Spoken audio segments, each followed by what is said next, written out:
How many children did Adam and Eve have?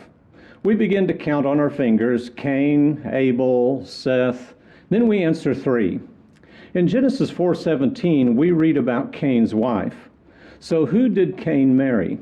Years ago, I knew a man who always argued that God created more people for this purpose, even though we're told that Eve was the mother of all the living in Genesis 3:20. What does that imply? And Paul said that God made from one every nation of mankind, Acts 17:26. What does that mean? If we take the logical implication placed before us, that would mean that their sons married their daughters. In other words, their sisters. We don't like that. But we must be careful about imposing our sensibilities on people thousands of years ago. Yeah, it gives me the willies, but things have changed a lot. In our next Bible glimpse, we're going to talk about a man who had 2 wives. There's a fellow back there who had hundreds of wives. That's then. We live now. Here is an interesting implication from something we talked about in our last Bible glimpse. God asked Cain, "Where is Abel, your brother?" Genesis 4:9. Why didn't God simply ask, "Where is your brother?"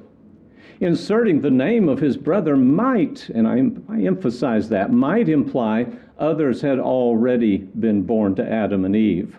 We assume that isn't the case because we later read this.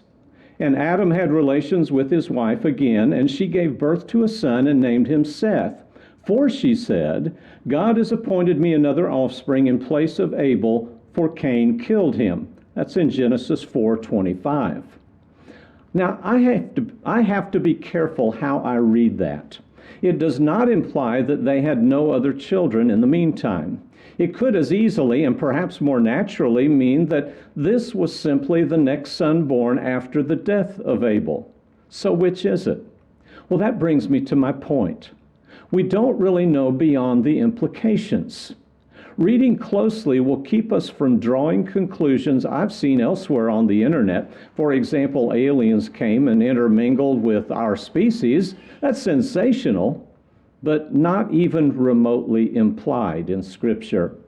A good Bible student never runs out past the end of the limb of common sense, where he will surely fall.